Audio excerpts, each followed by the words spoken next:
Bhagavate Vasudevaya.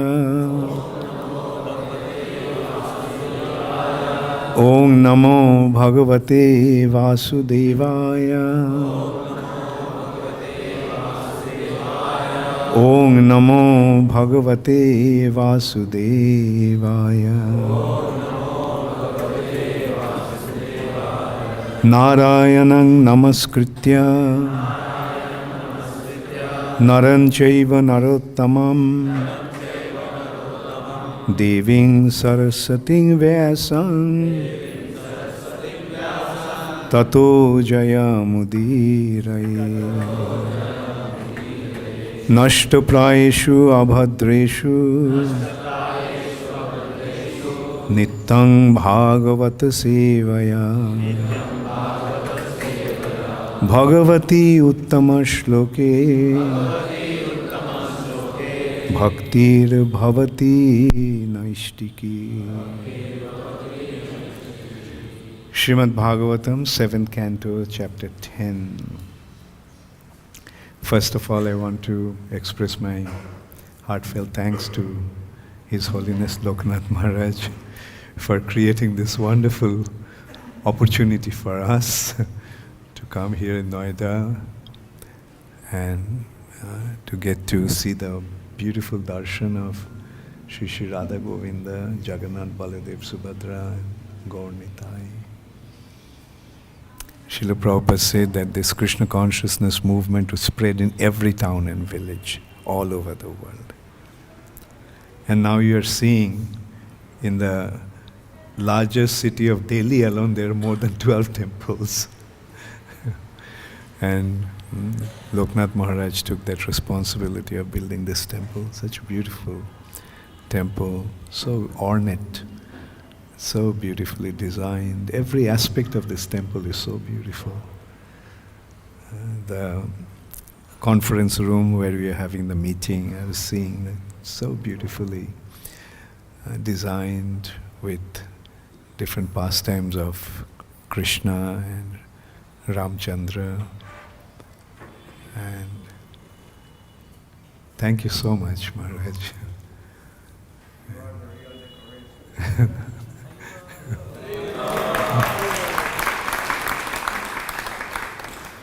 Srila Prabhupada ki jai.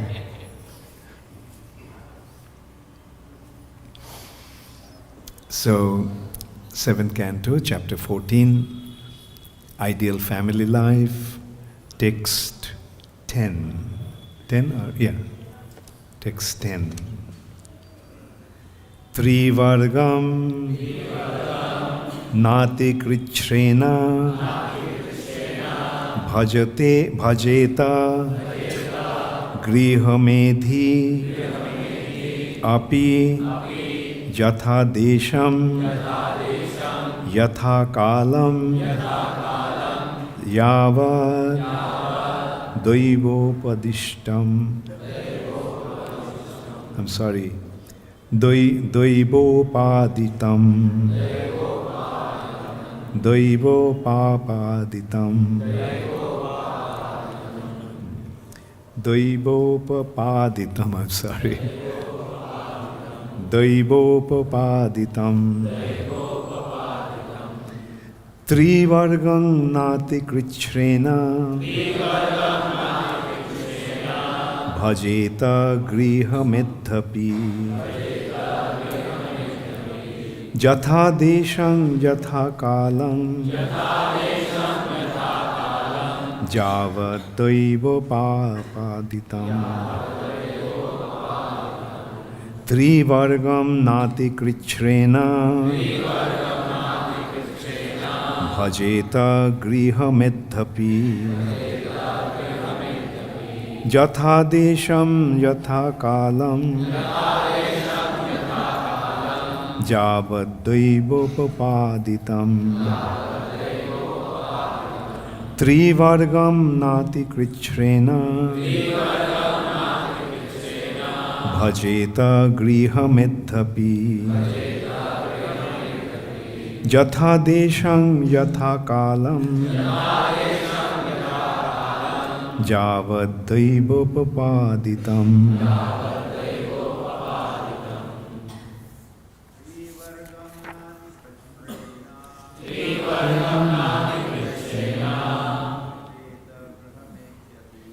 bhajeta gṛha-medhī. Yathā-deśaṁ yathā-kālaṁ yāvad-daivopapāditam. Tri-vargaṁ nātikṛcchreṇa bhajeta gṛha-medhī. Yathā-deśaṁ yathā-kālaṁ yāvad-daivopapāditam.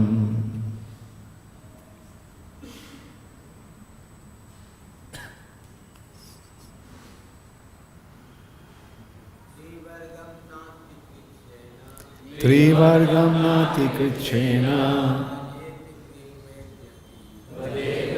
gṛha-medhī.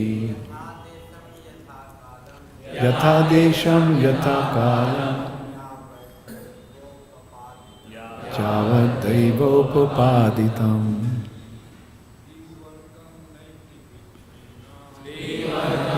ati-kṛcchreṇa bhajeta gṛha-medhī. Yathā-deśaṁ yathā-kālaṁ daivopapāditam. Mataji's tri-vargaṁ nātikṛcchreṇa bhajeta gṛha-medhī. Yathā-deśaṁ yathā-kālaṁ yāvad-daivopapāditam. Tri-vargaṁ nātikṛcchreṇa bhajeta gṛha-medhī. Yathā-deśaṁ yathā-kālaṁ yāvad-daivopapāditam. Tri-vargaṁ, three principles, namely religiosity, economic development, and sense gratification. Not ati-kṛcchreṇa, by very severe endeavor. Bhajeta, should execute. Gṛha-medhī, a person interested in family life. Although yathā-deśaṁ, according to the place, yathā-kālaṁ, according to the time, yāvat, as much as, daiva, by the grace of the Lord, upapāditam, obtained. Translation by His Divine Grace, Srila Prabhupada. Even if one is a householder rather than a brahmacārī, a sannyāsī or a vānaprastha, one should not endeavor very hard for religiosity, economic development, or satisfaction of the senses. Even in household life, one should be satisfied to maintain body and soul together with whatever is available with minimum endeavor according to place and time by the grace of the Lord. One should not engage oneself in ugra-karma. Please repeat after me. Even if one is a householder, rather than a brahmacārī, a sannyāsī, or a vānaprastha, one should not endeavor very hard for religiosity, economic development, or satisfaction of the senses.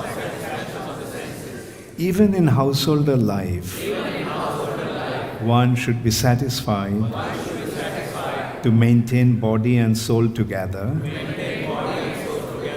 with whatever is available with minimum endeavor according to place and time by the grace of the Lord. One should not engage oneself in ugra-karma. Purport by Srila Prabhupada. In human life, there are 4 principles to be fulfilled: dharma, artha, kam, and moksha. Religion, economic development, sense gratification, and liberation. First, one should be religious, observing various rules and regulations, and then one must earn some money for maintenance of his family and the satisfaction of his senses. The most important ceremony for sense gratification is marriage, because sexual intercourse is one of the principal necessities of the material body. Janmaithunadi gṛha-medhī gṛha-medhī sukham hi tuccham. Although sexual intercourse is not a very exalted requisite in life, both animal and men require some sense gratification because material propensities. One should be satisfied with married life and not expend energy for extra sense gratification or sex life. As for economic development, the responsibility for this should be entrusted mainly to the Vaishyas and Grihasthas.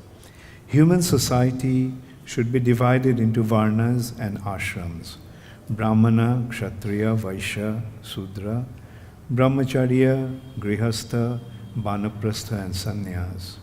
Economic development is necessary for Grihasthas. Brahmana Grihasthas should be satisfied with a life of adhyayan, adhapan, jajan, and jajan.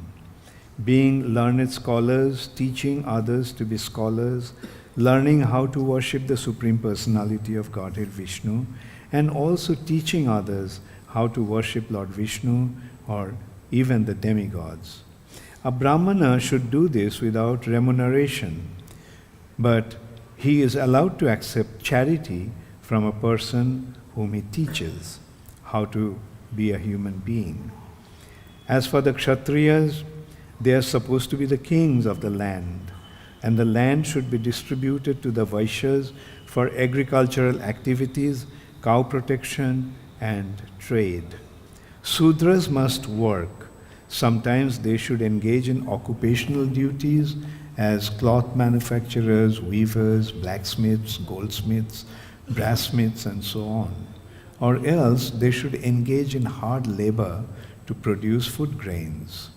These are the different occupational duties by which men should earn their livelihood. And in this way, human society should be simple. At the present moment, however, everyone is engaged in technological advancement, which is described in Bhagavad Gita as ugra-karma, extremely severe endeavor.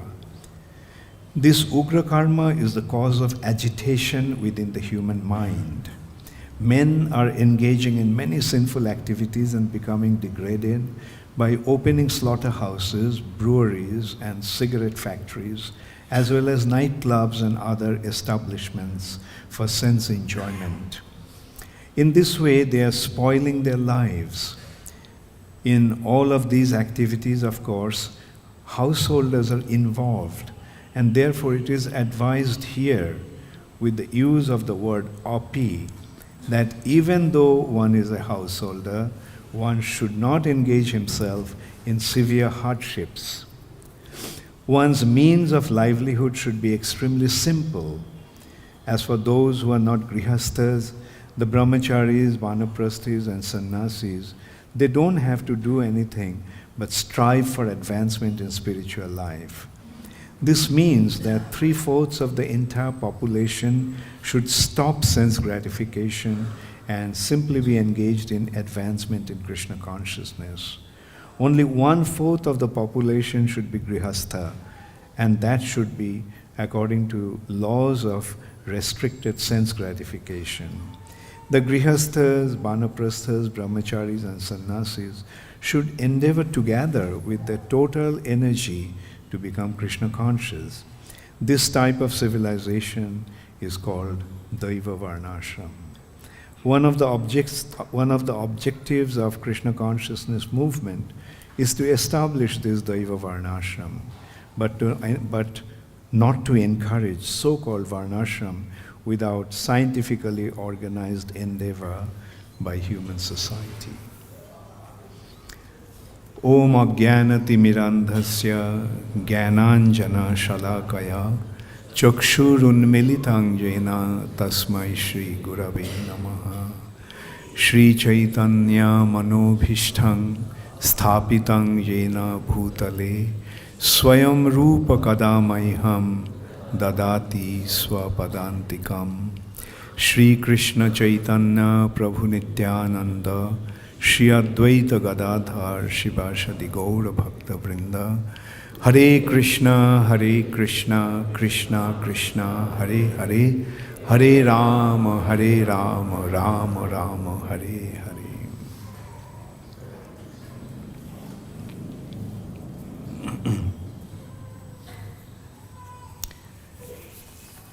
So Narad Muni is instructing Yudhishthira Maharaj about ideal family life. He is gradually explaining different varnas and ashram situations. And this varnashram is actually the very foundation of human society.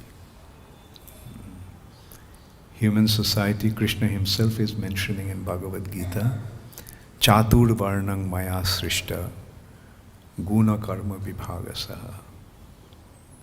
I have created these 4 varnas according to guna, according to the division of guna and karma.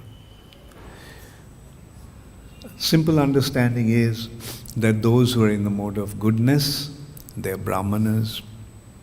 Those who are in the mode of passion, they are kshatriyas. Those who are in the mixed mode of passion and ignorance, they are vaishyas. And those who are in the mode of ignorance, they are shudras. These modes have a very, very profound influence on living entities. Not only the human beings we see, even the animals. According to the modes, according to the influence of the modes, they develop different characteristics. For example, the cows are in the mode of goodness, and look at the nature of the cows. Just take a little grass and give them milk. And not only milk, everything that a cow gives is valuable. Even cow dung is very valuable. The most wonderful purifying agent is cow dung. Cow's urine is extremely valuable. It has wonderful medicinal effects. So the waste product of the cows' excretion like stool and urine is also so valuable. Cows are in the mode of goodness, whereas the lions are in the mode of passion. And we can see the distinct difference between a cow and a lion. Lion is very powerful. And it is, in a way, it has a very noble characteristic also. Therefore, the lion is the king of the animals. Lion protects the other animals, and a lion unnecessarily would not attack anyone. Only when he is hungry, he'll kill some animal and eat.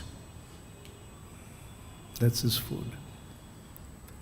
And also another nature of a lion is not going to touch the meat that has been, the animal that has been killed by someone else. Only in the zoos the lion would eat that meat. But in the wilderness, in the forest, a lion will kill the animal and eat it. So this is how we see the nature of different individuals due to the influence of the modes on them. Similarly, we see in the human nature also, in the human society, the human individuals, those who are affected by the mode of goodness, they develop certain characteristics. And what's the characteristics? They're naturally detached. They don't have they don't have any desire to enjoy this material nature because they know that there is no enjoyment in this material nature. All the allurements of enjoyment is only illusory. And therefore, their nature is try to benefit others by giving them real knowledge.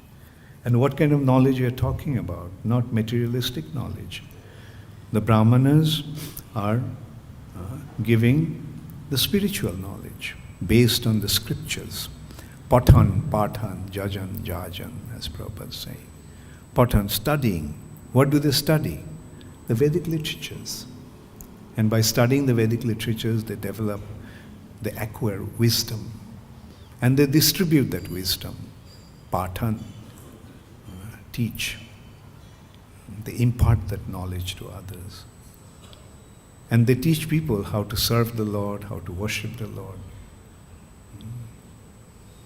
So these are the characteristics of a Brahmana. He is situated in transcendental platform. The definition of a Brahmana, who is a Brahmana? Brahmajanati iti Brahmana. One who knows the spiritual reality. He is a Brahmana. And Kshatriya, the definition of a Kshatriya, obviously the one who is in the mode of passion. His nature is like a lion's. He's very powerful. And due to the influence of the mode of passion, he wants to enjoy, he likes to enjoy. He's an enjoyer. A Kshatriya is an enjoyer due to the influence of the mode of passion. But the society has imposed certain responsibility upon them. Okay, if you want to enjoy, then you must protect. The Kshatriya is one who is kshatat trayate iti kshatriya. One who protects the society from injury, both external and internal injury. He is a kshatriya. Not just enjoy, but along with the enjoyment comes responsibility. You have to protect. Protect the society. They are kings, as Prabhupada is pointing out. And he rules over the kingdom like a lion. He gives protection to his subordinates, to his citizens, prajas. He treats the citizens as his children. Children, those who are not born out of him. Prakrishta rupena jayate. One who is a son in a special way. How? Because he is their subordinate. He is his subordinate. And as his subordinate, it is his responsibility to give protection to them, take care of them, just like the father takes care of his children. And then Vaishyas, they're in the mixed mode of passion and ignorance.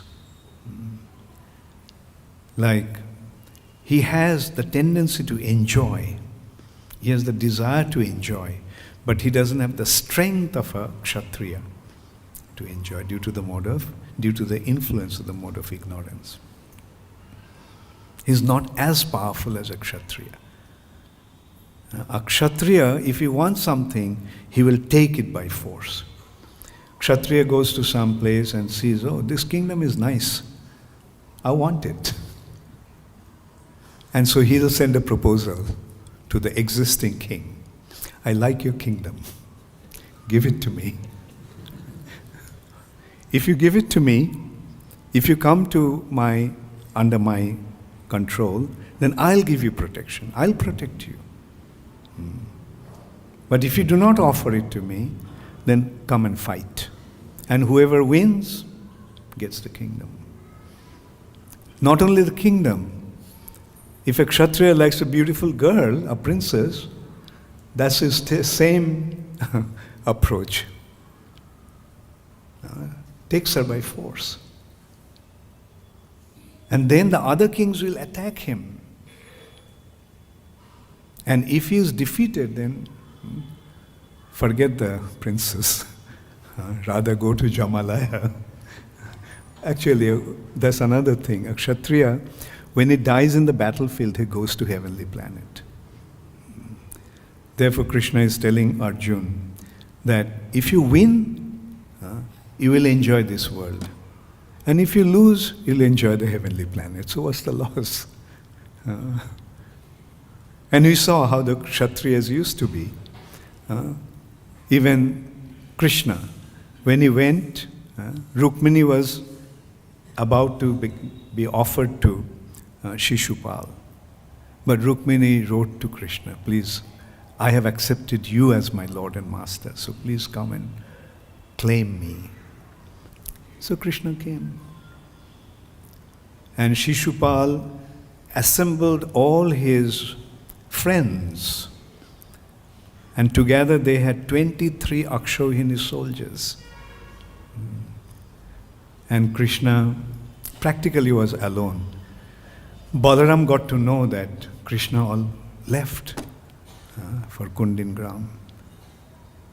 Krishna actually, when he received that letter from the Brahmana, letter from Rukmini from the Brahmana, right away Krishna left, alone. That's the spirit of her. Of course, he's the Supreme Personality of Godhead, but still, through his actions, we see the nature of a Kshatriya is fearless. Fearless. He doesn't hesitate to 23 Akshauhini soldiers single-handedly. Of course, Balaram got to know, so he just followed Krishna with one Akshauhini soldier. And Krishna just kidnapped Rukmini right in front of their eyes. Of course, Jogamaya cast her spell. In the sense, when Rukmini came out from the Devi temple after worshipping her, all the kings and all the soldiers assembled there, they got spellbound. Many of them fainted and fell on the ground just seeing her beauty. And taking that opportunity, Krishna just drove his chariot right through their midst, picked up Rukmini and his chariot and just drove away. And then they came back to their senses. Hey, the princess is stolen, the bride is stolen by Krishna, who is an expert thief. He's expert in stealing. From his childhood, he has been mastering the art of stealing.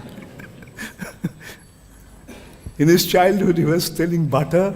In his youth, he was stealing the dresses of the ladies.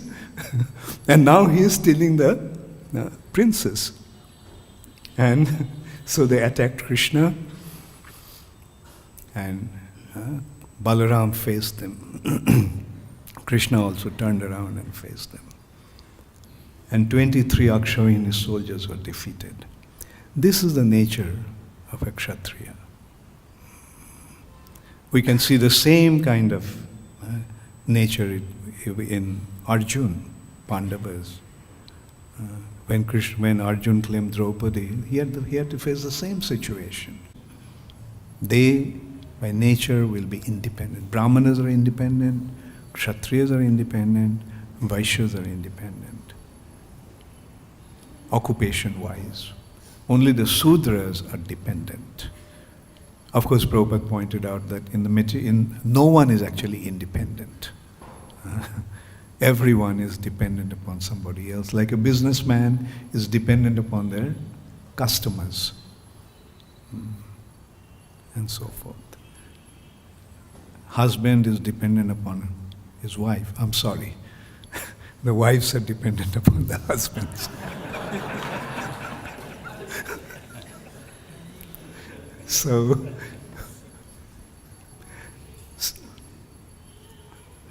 ultimately everyone is dependent.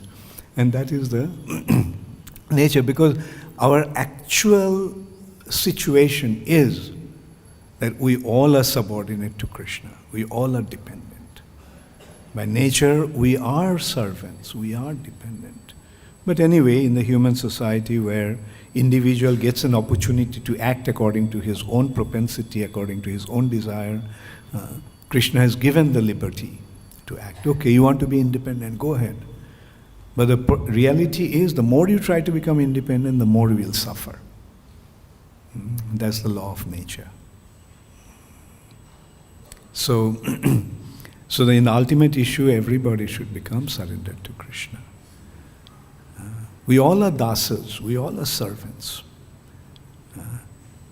And by Krishna's arrangement, by not Krishna's arrangement actually, Kali's arrangement, in this age, practically everyone has become a Sudra.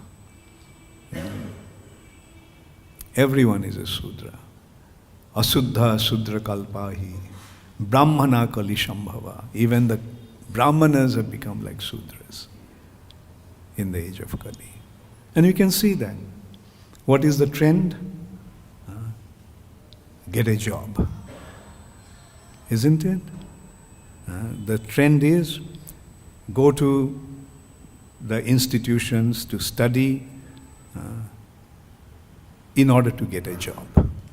The purpose of studies is to get a job.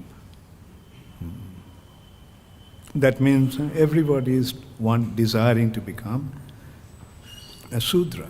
Everyone has become a Sudra. Only there are some Vaishyas. But the thing is, reality is, in this age there is no Kshatriya. There is no room for the Kshatriya, now that the democracy has become prevalent. With his own right, with his own power, no one can establish his right. The nature's law actually was Bira Bhogya Vasundhara. Vasundhara, Mother Earth, is meant to be enjoyed by the Veeras, the heroes, the powerful individuals. But instead of that system, what is prevailing in today's world is democracy all over. Monarchy is gone. Of course, there is a reason why monarchy is gone. The monarch or the kings, they did not really take care of their citizens, but they actually exploited their citizens for their enjoyment. They became independent. Why they became independent? In the proper human society, the Kshatriyas were not independent. The Kshatriyas used to rule their kingdoms under the guidance of the Brahmanas. Brahmanas used to guide the Kshatriyas. And we can see with King Vena, when the king became tyrannical, the Brahmanas stepped in, advised him, Vena, this is not right, the way you are behaving. But Vena's response was, who are you? I am the supreme worshipable personality. Because I am representing all the demigods. All the demigods are in my body. Therefore, I am the supreme personality. And this is how he actually challenged the Brahmanas when they came to give him good advice. But then we see what the Brahmanas did. They just loudly, humkar, they loudly chanted some mantra. Vena was dead. So that's how powerful the Brahmanas were. Although they were withdrawn, although they were completely detached, but they're extremely powerful, so powerful that by chanting mantra they could kill somebody, no matter how powerful that person could have been. So, Brahmanas voluntarily accepted the life of detachment and renunciation. And the Kshatriyas were subordinate to them. But in the age of Kali, when the Brahmanas became degraded, it's actually very interesting to note how the society degraded in the age of Kali. Garuda Puran is actually mentioning that Rakshasa Kalimashritya Jayante Brahmajonishu. the Rakshasas will take birth in the age of Kali, taking advantage of the age of Kali. Some Rakshasas will be born in the Brahminical families, and they will destroy the Vedic culture. In the name of the Vedas, they'll introduce all kinds of undesirable activities, and as a result of that, people will lose their faith in the Brahmanas, and the whole society will be totally disarrayed. And so Kshatriyas lost respect for the Brahmanas. We are not going to accept the authority of these rogues and rascals. And then the Kshatriyas become independent. And when a Kshatriya becomes independent, then he goes wild. An example, have you seen a wild horse? It's wild. Just does whatever it wants. But when the horse is trained and controlled, then the horse is very good, very useful. So Kshatriyas are like that. When they're controlled and guided properly, they are very, very useful. They are the ones that are able to protect the Mother Earth. Kshatat trayate iti. In that respect, Prabhupada actually mentioned that if we look at the history of India, since time immemorial, Indian rulers were ruling over the earth planet. It was the kings of India who were ruling the entire earth planet. It is not that others did not want to enter into India, but no one succeeded. It is only about 1100 years ago that this invader succeeded to enter into India. Prior to that, nobody ever entered into India. Because why? Because the kings of India were so powerful. And some years back, about 1100 years back, what actually happened? The Kshatriyas started to fight among themselves. And taking advantage of that the invaders could come into India. Muhammad Ghori, 17 times he attacked Prithviraj. Didn't succeed. On the 18th time when he attacked, and all 17 times after defeating Muhammad Ghori, Prithviraj let him go. Okay, go back. And he came again and attacked, 17 times. But on the 18th time, he took advantage of a feud between Prithviraj and Jaichand. And he sided with Jaichand. Jaichand and Muhammad Ghori jointly attacked Prithviraj. And out of that sudden attack, Prithviraj succumbed, defeated. So that is the history of India. Prior to that, no one ever entered into India. Why? Because the Indian kings, the Kshatriyas, were so powerful that no one could ever enter into this country. And then the history is known to us, what happened.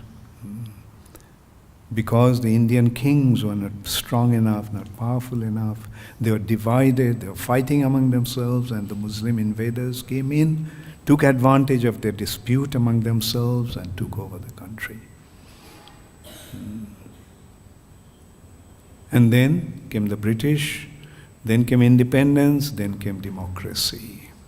And we are seeing the result of democracy. Srila Prabhupada very aptly identified this kind of arrangement as demon crazy. It's not democracy, is actually demon crazy. And what's going on? All kinds of people are taking advantage of this opportunity. The most unscrupulous individuals are coming to power, and what they're doing, instead of benefiting the society, they're simply exploiting the society for their individual benefits. So that's why Prabhupada actually was so concerned about establishing Varnashram. In 1977, Prabhupada was in Vrindavan. Prabhupada was quite sick, and I had the good fortune of serving Srila Prabhupada practically 24 hours a day. And I had my shift to be with Srila Prabhupada at night from 12 o'clock to 2 o'clock in the morning. Oftentimes Srila Prabhupada couldn't sleep. And in one such night, when Prabhupada couldn't sleep, I was massaging him. He was half lying on his bed. And Prabhupada just started to speak. He said, "There is so much to do and my health is so bad." So I tried to console Srila Prabhupada, saying, "Srila Prabhupada, what you have done is inconceivable. No one has ever achieved whatever you have achieved. So you should not think that you haven't done enough." Prabhupada said, "No, what I have done is the 50%. The other 50% is to establish varnashram." Then Prabhupada said, "Not that everybody will become a devotee. Those who won't become devotees, for them we need varnashram. The society has to be structured according to the Vedic arrangement." In this way, Prabhupada just kept on speaking. And at that time I was just a new devotee, and most of the things that Prabhupada said actually flew over my head. But in course of time I began to realize, Prabhupada also mentioned that in this age everyone has become a Sudra. And Prabhupada was making the Brahmanas. What will be the most difficult is to establish the Kshatriyas. Prabhupada did not elaborate very much, but in course of time I could see that yes, it will be most difficult to establish the Kshatriyas, because in the democratic age, Kshatriyas don't have a place. Kshatriyas need a free field. Whoever is most powerful will become the leader. That's a Kshatriya. They need their own field. They need their own area to rule. That's why when Krishna went to Duryodhana with a final proposal to avoid the battle of Kurukshetra, he said, "Okay, give them just 5 villages. They are Kshatriyas, they need some place to rule. You don't have to give them the kingdom back. Just give them 5 villages." But Duryodhana refused to do that, give that. So that is the thing. The Kshatriya needs his own land, needs his own field. And in that field he functions. He has his followers. He takes care of his followers as an ideal leader, just as a father takes care of his children. In this way he takes care of the followers. And his followers are prepared to give their lives for him. But in democracy there is no room for such Kshatriyas. In this world of democracy, the only Kshatriyas are the mafias. They have some semblance of a Kshatriya. They say, "Okay, you surrender unto me, I will give you protection." And yes, they are noble in their own way. They are prepared to give their lives even to protect their followers. And they pay their tax and they give them protection. Anyway, it's just an example that came to my mind. But otherwise, the Kshatriyas don't have any room in this world. Therefore, we can see, like, as devotees of ISKCON, Srila Prabhupada has given us a very, very important responsibility to establish Varnashram. And this Varnashram that Prabhupada spoke about is not just in a small little area we are creating our own Brahman, Kshatriya, Vaishya, Shudra. It has to be real varnashram, where everybody will be situated according to his natural propensity, designed by the influence of the modes of nature. By nature they are brahmanas, by nature they are kshatriyas and vaishyas and sudras. And that is the human society that Krishna has designed. Thank you very much. All glories to Srila Prabhupada. All Gaur Premanandi. Hari Hari. Okay, yeah, you have a question? Give the mic to the Mataji there. Hi Krishna Guru Maharaj. You said that there are different modes of passion, goodness and all. So like if a person is going for a job or they're doing a business, you don't want to be in that mode of passion, but unfortunately the things are such that there's a moment when we get into that mode. Even if a person is trying to remember Krishna, or even if we are trying to chant, the situation are such that we get into this. Yeah, good. Actually, everyone is in the mode of passion and ignorance. They cycle. Passion to ignorance, ignorance to passion, and passion to ignorance. For example, during the day, due to the influence of the mode of passion, one works so hard. Then at night he falls asleep in the mode of ignorance. In the morning he wakes up.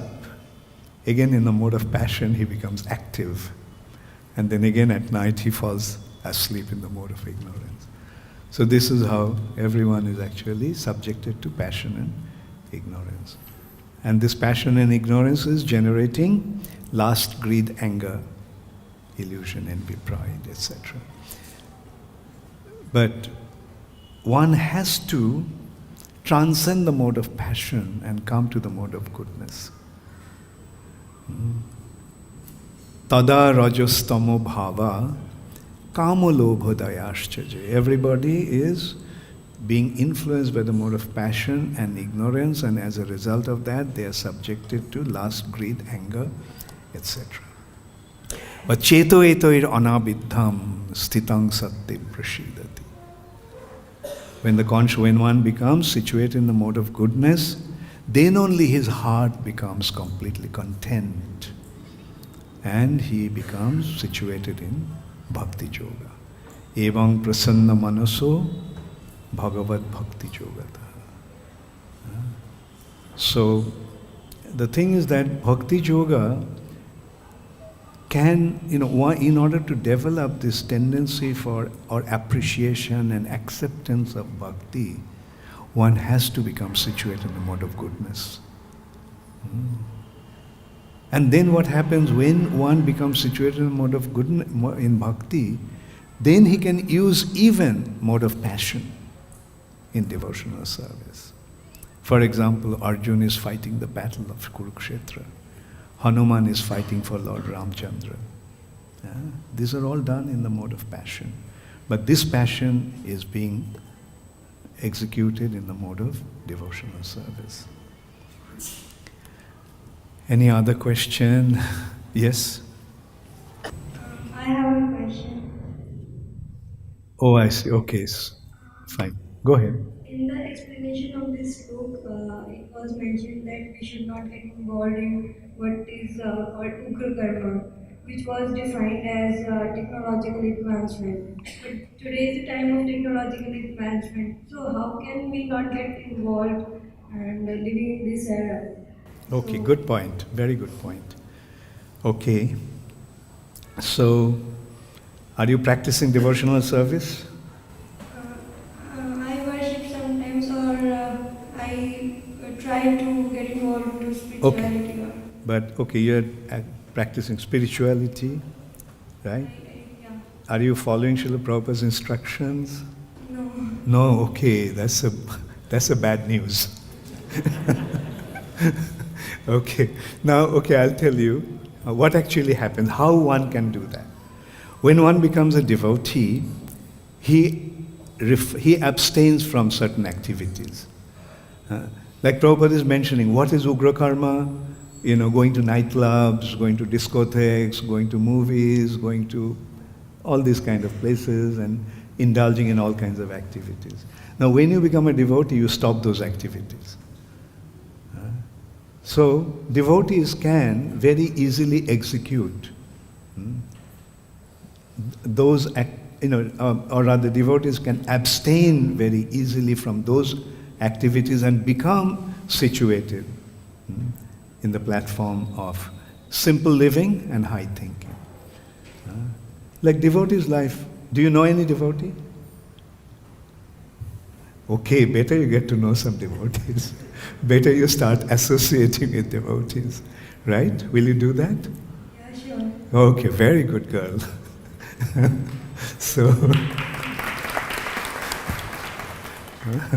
So you'll see how wonderful these devotees are. You'll find many friends here, and they'll guide you very nicely in your spiritual life. And then try to get the association and direction of Loknath Maharaj, who is the leader of this temple.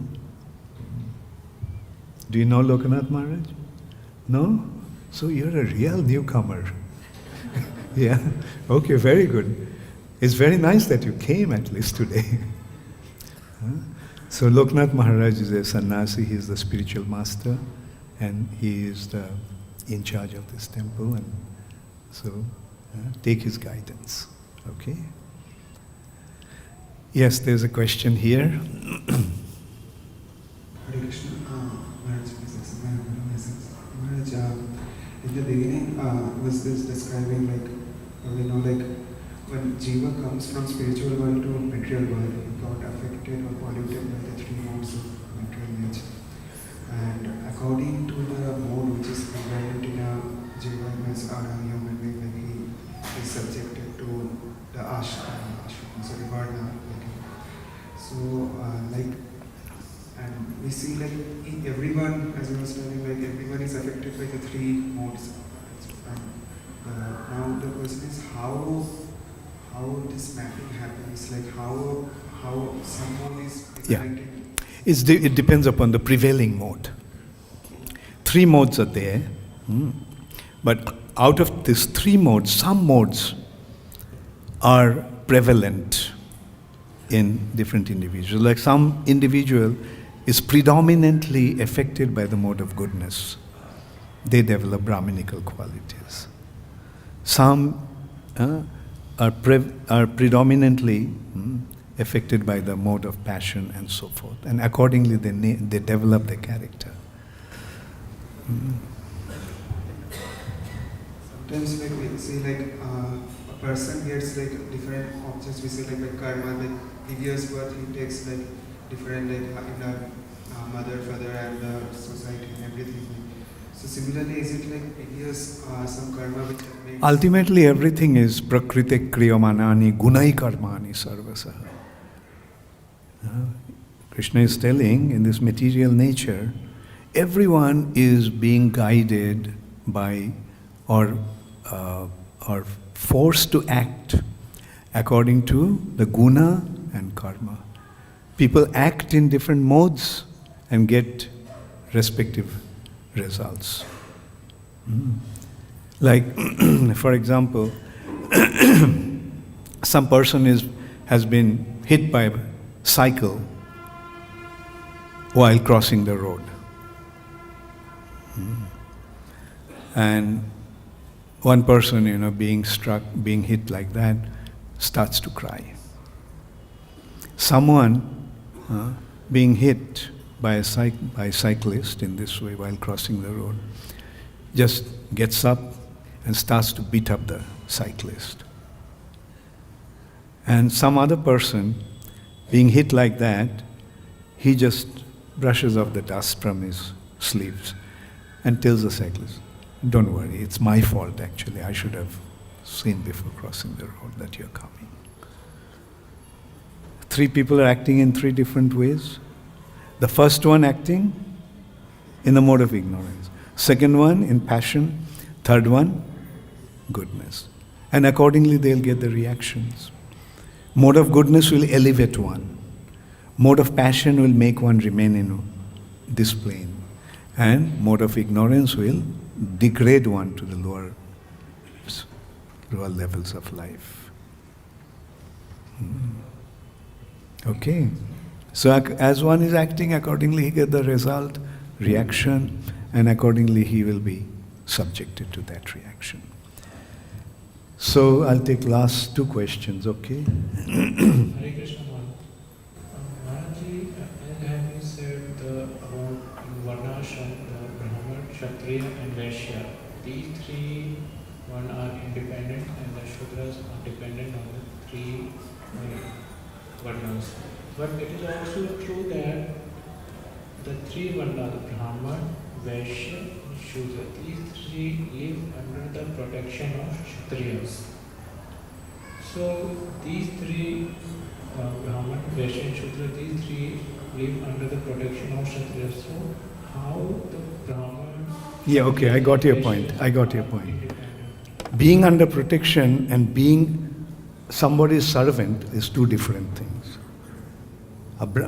Kshatriya's business is to protect, right? So army is protecting you, protecting the country, right? So did you become the servant of the army? It's a natural right. It's a business of an army to protect, right? Or business of the police to give protection. And the citizens are under the protection of the police or army and so forth. But that doesn't mean that they have become subordinate to the police or army. Give it to him. Thank you, Maharaj, for wonderfully explaining this varnashram system. One point, Maharaj, you told, okay, like to accommodate more and more section of the society, basically in Krishna consciousness, we need this varnashram to be established. Maharaj, but like, is it just for, first question is it just for to accommodate more and more people to become of Krishna conscious, or like it's for devotees also it is needed, this varnashram? No, it's the natural way to structure the society. Society needs to be structured, right? Or should it be completely, honky-dory? Like you need structure. And how the structure should be? According to one's propensity. Meaning, what one wants to do, one should be engaged accordingly. And when it is like that, when the society is structured in that way, there won't be unemployment. Everyone will be engaged. Right? A Brahmana, he'll be happy just studying and teaching. Right? And he won't accept any salary. But those who are studying under him or getting benefits from him will give him in charity. That's how a Brahmana will be situated. A Kshatriya, he has his tendency to kind of fight and give protection. Right? He's powerful, he's fearless, he's noble, and he behaves in that accordingly. He is not going to ask for any salary. He will be the king. And the king will have his subordinate other Kshatriyas. He'll give them land. Or a big king a monarch will give protection to the kings. Kings will give protection to the lords and barons and so forth, jamindars. So they all will be, independent in that way.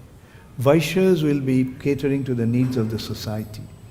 Whatever the society needs, the Vaishya will supply and he'll make his profit. It's only the Sudras who will act under the guidance of others or become subservient or servants of others. Okay? So when that happens, is there any room for unemployment? Everyone is employed. But in today's world, unemployment is a big problem, and it will become even worse and worse. Because everyone is wanting a job. And all the education system, the entire education system is geared towards the job, getting job. So number of applicants are going to be far greater than the opportunities available. So what will happen? They won't have any occupation. It's good in a way. ISKCON's door will be open for them and tell them, okay, come and join us.